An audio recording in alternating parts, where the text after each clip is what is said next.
And with that, I wanted to take a moment to talk about the events that happened earlier this last week on January 6th at the U.S. Capitol.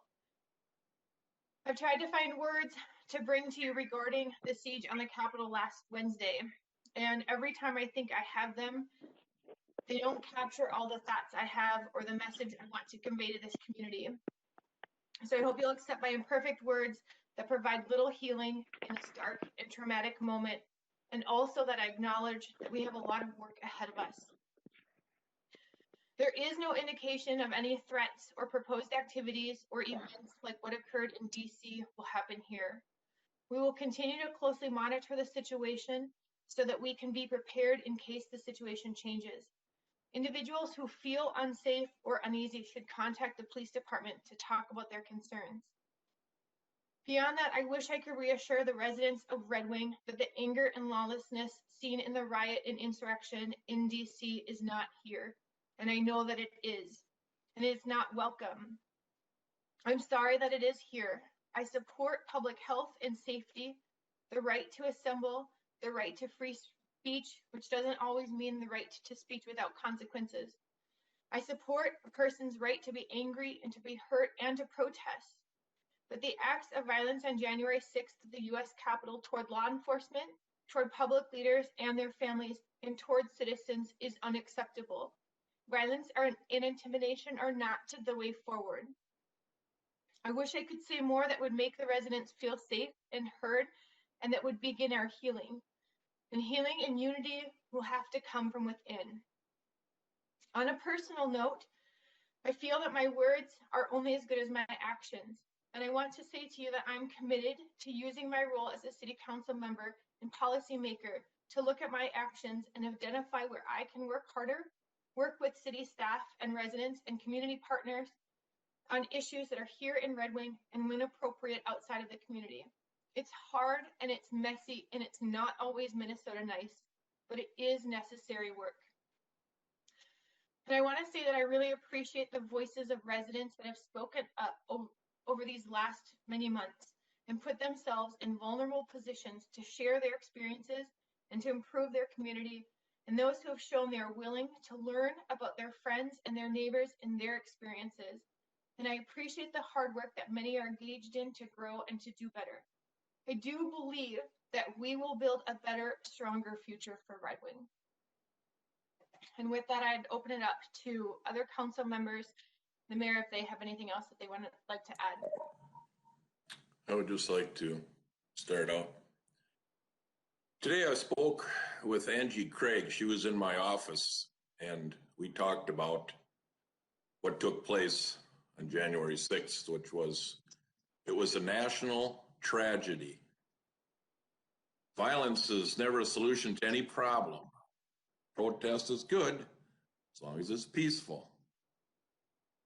I believe our democracy will remain strong. We need to stay calm and take one day at a time.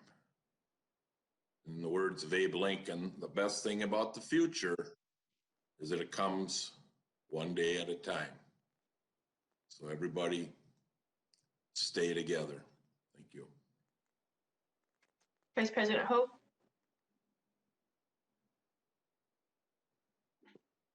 Yeah, I just want to say that I don't condone any violence at all. I think what happened was, I don't remember, unless Mike's a little older than me, and so is Kim, but I don't remember anything like that ever happening before. And I don't ever want to see it happen again. To me, it was absolutely disgusting. So I don't have much more to say on that than what you and Mike have said. Evan? Before I make some more detailed comments, I think I have to address something straight up. There's only one fraud in this election, and that is the fraud of telling the American people it was election fraud on a grand scale that would change the outcome. That is the fraud. That fraud is dangerous. It's unmoored from reality. That we even have to address this absurdity. It makes me angry. This is not how we do things in this country. Angry that we were so close to ending this republic on such spurious reasons. As Vice President Ho said, this is absolutely unprecedented in the history of this country. You know, constituents have come to me and asked me what our response as a council would be to this failed insurrection. And I can't speak for the rest of you, but I think it's important to lay out my absolute disgust with leaders at all levels who aided and abetted lying at this point about literally everything, but clearly about the outcome of the election in order to incite domestic terrorists to stage an insurrection to disrupt the ceremonial certification of electoral college results. That is what they did. That this action would not change the outcome because the slate of electors had already voted and every state did not deter them. From this, I can only surmise that the only outcome they wanted was the overthrow of this government.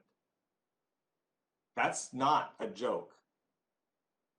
And as I said, I sit here as an elected official and I cannot look away from what happened. And we cannot look away from the culpability. Something happened this past Wednesday. It's never happened in this country. The Capitol building was invaded and occupied by a domestic force.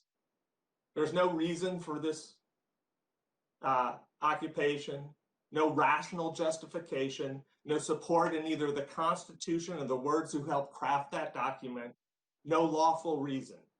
No, a seditious gang invaded that had been incited by lies and misinformation from political leaders, most especially the president, but with the support of many others, that pointed them and agitated them into this despicable action.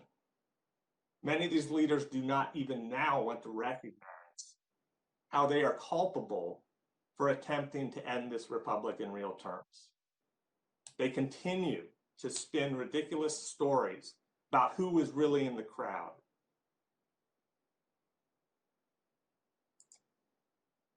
What was made absolutely crystal clear to the people of this nation and the world watching is that the reason for this undertaking was that these domestic terrorists felt privileged to be able to act out their dangerous fantasy world in our Capitol building. The leadership of the Capitol Police and the National Guard were at best not paying attention, and it seemed obvious until too late that they did not see this group as a threat. Contrast that with 5,000 National Guardsmen in the Capitol area over the summer in full riot gear, responding to peaceful protests in front of the Capitol. It was made apparent in our country that there is a very different standard, posture, and response to armed white people than there are to people of color. By any standard, by preparation, arrests, encounters, vandalism, violence, death, we saw two very different responses to dealing with our citizens. And that is exactly the reason that people all over this country have been protesting inequity. That difference right there, because it is real, it exists, and it exists everywhere in the nation. It is systemic racism. Because if it can happen in front of the whole world in our Capitol building, we can be certain it happens everywhere. And it is absolutely intolerable that we allow it to continue. What happened Wednesday was sedition, insurrection. The Confederate battle flag was carried into the Capitol building. That is the flag of sedition. The US flag was torn from our Capitol building and replaced by a Trump flag. That pretty clearly, for me, lays out the intent and belies any respect for the flag by these thugs. Since these domestic terrorists were so smart as to live stream their activities, I am hopeful that they will be found, arrested, and prosecuted to the full extent of the law as taking part in sedition against the lawful government. To all those that riled them up, we must hold them accountable. Those in Congress who continue to make baseless objections to a ceremonial certification right after this happened. To all those who refuse to recognize that our court system has ruled on all the alleged evidence provided and not found any fraud by an unbelievable number of losses of over 60, including the US Supreme Court at least 3 times, various state Supreme Courts, and with many judges appointed by Trump. Quite simply, there is no fraud. And what is the remedy these litigants want for the fraud they couldn't show? To throw out all the votes they don't like, to throw out votes for communities of color. In other words, they get to decide who votes and who doesn't. They get to decide who wins and who doesn't. Or so they think. Our constitutional system is built on the premise that our courts decide on the constitutionality and the lawfulness of issues. The courts have decided it overwhelmingly. They have examined the evidence and seen no evidence of fraud. Even the attorneys representing Trump have been careful not to assert fraud because they know there is no evidence. Not to mention the absurdity of all the lawmakers asserting fraud at the presidential level, but not commenting on the exact same rules that got them elected, in fact, got all of us elected. I think Representative Chip Roy, a Republican from Texas, said it best, speaking of lawmakers who objected to the presidential results, but took their seats. Those representatives were elected through the very same system, with the same ballot procedures, with the same signature validations, with the same broadly applied decisions of executive and judicial branch officials. The reason Representative Roy's comments are important is that this is not a partisan issue. It is, in fact, a reality issue.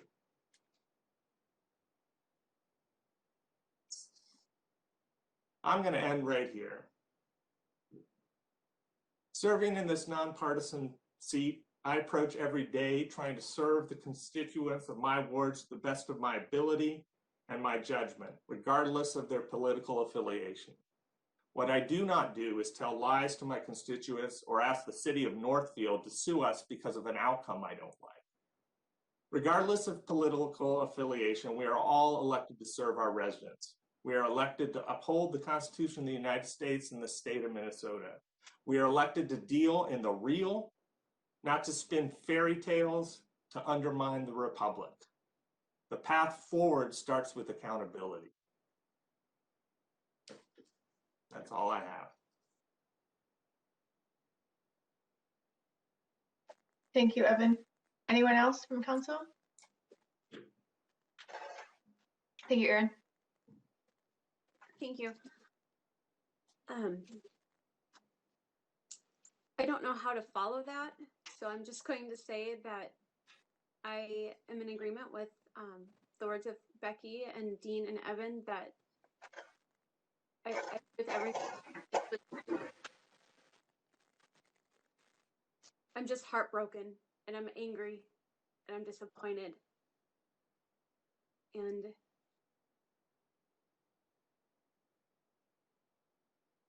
I don't know what else to say. But I'm proud to serve here in Red Wing, and I'm going to continue to do that to the best of my ability.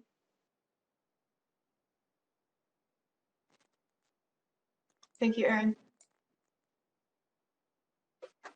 Kim, Laurel, or Andy? Okay.